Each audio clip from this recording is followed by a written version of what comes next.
kaya nilang sirain ang credibility ng isang katulad ko dahil lamang doon sa mga kaso na mga harassment case, ano? Bakit itong mga ganitong lumalabas na drug test ay hindi pansinin ng PIDEA? Ito, Your Honor, ano, kung mapapansin nyo, ang oras dito ay 12:15 p.m. at natapos 12:54 p.m. Ito po, Your Honor, oh, nandito po. Kung makikita nyo, hindi po inaaksyonan ng PIDEA. Nagkandak ng hearing para dito. Malaman ng taong bayan na nagbumunito ngayon kung gaano ka-importante ang mga papilis na yan. Bakit pangangalagaan ng gusto? Bakit security classified yung documents na yan?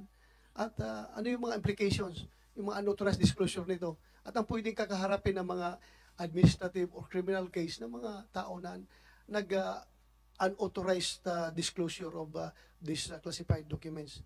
Isa-settle na lang daw yung allegedly inutusan nung isang James Kumar. Itong yung yung alam ko taga Napolcom to, itong Picoy na ito na yun nga, no, wag na raw ako magsasalita, wag na ako atin ngayong May 7. Sila na ang bahala kung ano raw ang gusto ko. Nagtataka lang ako, bakit sila gagawa ng ganito? Bakit sila gagawa ng move na kinakailangan ako ay kausapin, puntahan sa bahay at sabihin na gusto akong makausap ng James Kumar. Kung ano man daw ang kailangan ko, handa nilang ibigay. At tungkol po dito po doon sa hindi natuloy na operation na itinatanggi nitong PIDEA. Ako naiintindihan ko po yung mga taga-PIDEA kung bakit gano'n sila kagigil na itanggi itong mga dokumento na ito. Anyway, next hearing, we are in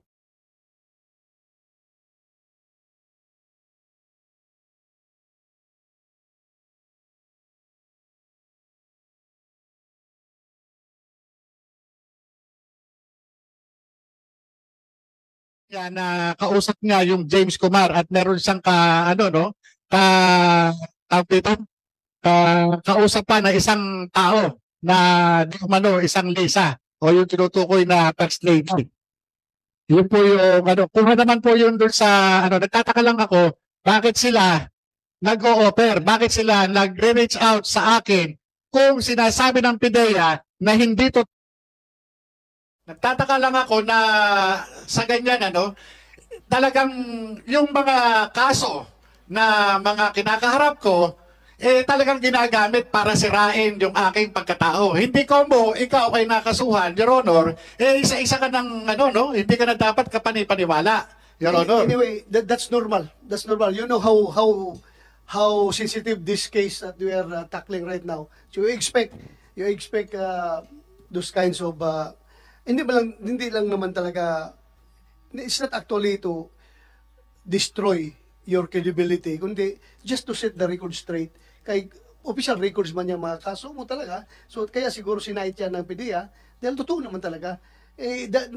Ang intention maybe from your end might be character assassination on your part, pero PIDEA is just setting the record straight na meron kang hinarap na kaso at hindi mo naman dinideny. So there's a problem about that. Yung kinaso ng PIDEA talagang hinaharap ko po yun. Okay. Ngayon, ang tanong ko lang, Your Honor, isa pa doon sa yung lumabas na drug test result, Your Honor. Ang inaano ko dito is yung mandato ng PIDEA, bakit hanggang ngayon walang ginagawa na investigation para at least ito mawala na doon sa isipan ng publiko nagkakaroon ng pagtatakip doon sa issue. Kasi kung titignan nyo, Your Honor, sandali lang, yung ang problema, you keep on barking about drug test result, although medyo malayo na yan dito sa ating pinag-usapan dito about PDLX, pero yung drug test result, you're claiming, so sana, pakita ninyo yung ebidensya.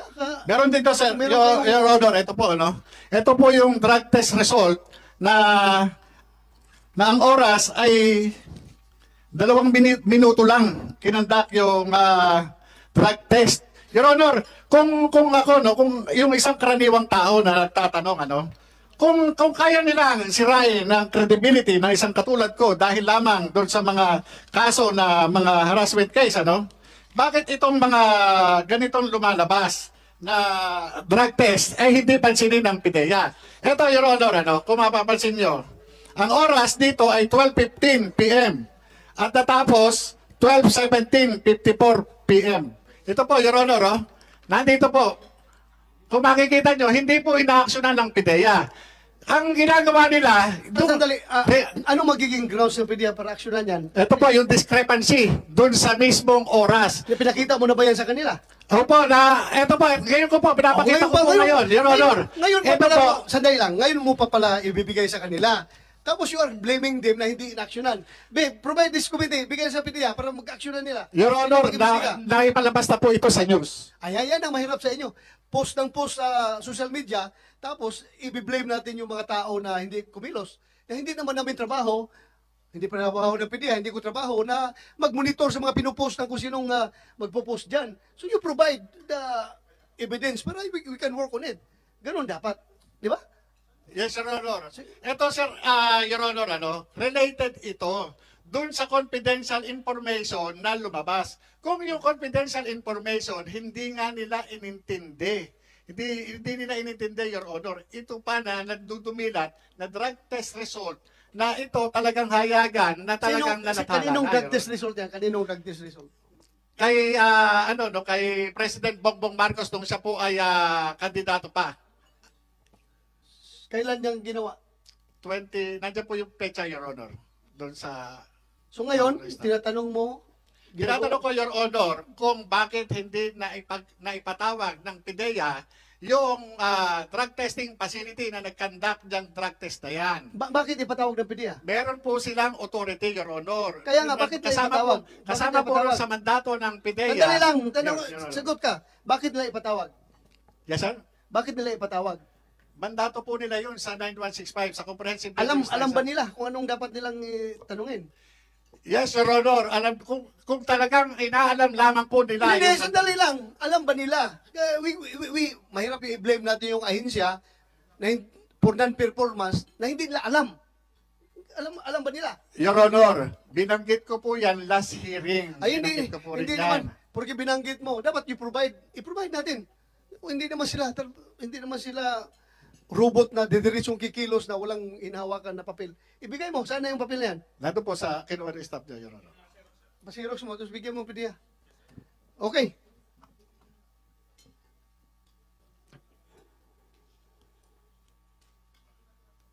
Unauthorized disclosure of which will cause ganito, ganon. Meron ka bang wala kang dala? Oh, if hindi ka prepared, I would not put you on the spot. You can prepare for that next hearing. Explain mo. Kasi nagtatanong ang taong bayan, gaano ba ka-importante ito? Bakit kinakandak ng hearing? Bakit si chairman ng Public Order and Dangerous Drugs ay nagkandak ng hearing para dito? Malaman ng taong bayan na nagmumonitor ngayon kung gaano ka-importante ang mga papilis na yan. Bakit pangangalagaan ng gusto? Bakit security classified yung documents na yan? At ano yung mga implications, yung mga unauthorized disclosure nito? At ang pwedeng kakaharapin ng mga administrative or criminal case ng mga tao na unauthorized disclosure of these classified documents. So please prepare in the next hearing. Thank you, Mr. Sorry, kumakain ka na disturbo ko yung kain mo. Thank you. Yung yung sasabi mo na 2 minutes na Drug test, Your drug Honor. test, that forms part for another investigation, ha? Ikuha natin yung PDEA na magtanong doon sa yung drug testing facility niyan. You want to say something? Go ahead. Your Honor, can I just say something regarding the drug test? The agency in charge of monitoring and regulating drug testing centers is not the PDEA. It is the Department of Health. And I also checked with our laboratory service, kapag 2 minutes lang daw po yung lumabas yung results, it means negative. So hindi na kailangan ng confirmatory test. So talagang 2 minutes lang kailangan. Yun po ang sabi ng laboratory service namin. I just check now. 2 minutes lang, labas ka ng result. Sir, kapag 2 minutes, wala pang, I mean, Walang wala nakita. pang lumalabas, negative na yan. O, wala pang reactions, negative na yan. So there is no more need for any confirmatory test. Okay. 2 minutes. Your Honor, mas maganda mismo yung ano no, yung chemist mismo ang magsabi. Hindi na po yung sabi lang. Para at Hindi, least malinawan po, Your Honor. Hindi, yung kausap mo is, kwan, sir? Kausap mo is chemist? Yes, with our laboratory service, Your Honor. Pangalan? No, he was formerly with the compliance service, part of his job. Director Carion, Your Honor. Director? Carion. Carion? Yes, Your Honor. Si... Derek. Si Derek? Yes, Your Honor. Andito ba? No, sir, he's in the office. We're communicating with him. Please, let him explain next hearing. Yes, sir. Yung para matapos na yung mga issue na yan. Of course, sir, Explain niya. we haven't seen the report yet. We would like to know who conducted the drug test. I'm not Sino sure. ano sana yung papel ko, Kumsek? Your Honor, St. Luke's. Ha? St. Luke's Medical Center, Global City, Your Honor. Kaya nga, pero under the Department of Health sila. Ha? Accredited. Accredited, Your Honor, yung mga Accredited. drug testing facility, Your Honor. Pero dapat yan, Your Honor, hindi si Director Carion ang magsasabi na ganito yung, dapat chemist.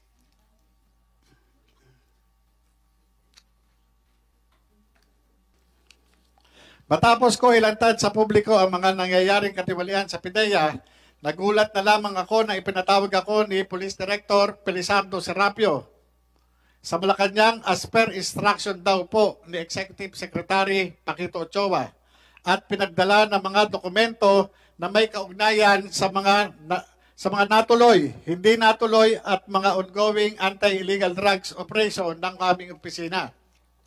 Ngunit matapos ko makapagsagawa ng briefing na tumagal ng humigit kumulang sa 4 na oras, kaugnay ng mga hawak kong mga kaso, kabilang na mga natuloy at di natuloy ng mga anti-illegal drugs operation, ay sa hindi ko maipaliwanag na dahilan ay minilait lamang ng opisina nito ang mga trabahong ipresenta ko at doon ko naranasan ang harap-harapang paglapastangan sa aking pagkatao ni Executive Secretary Paquito Ochoa noong biglang dumating ito kasama na ng pagbabantang ako ay patatanggal sa trabaho at habang buhay na akong hindi makakabalik sa gobyerno.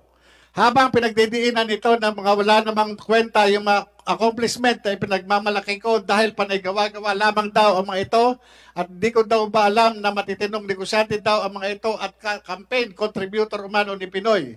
Sa aking pagkakaalam, mukhang tanging ako lang ang kaisa-isang ahente ng PIDEA ang naipatawag sa Malacanang. Nagtataka din ako noong pangapanahong iyon kung hindi ang mismong director ng aming opisina o mismong PIDEA Director General ang kanyang ipinatawag, kundi ako at ang nag-iisang ako. Hindi ko maintindihan kung bakit tila masyadong napakalaking problema ako sa kanila at tila masyado po ako napag-iinitan sa pamagitan ng mga pinuno ng PIDEA. At sa katunayan, kahit wala na po ako sa naturang ahensya ay nagawa pa ng mga ito na ako ay taniman ng samut-saring kaso na sobrang naglukmok sa akin at sa aking pamilya.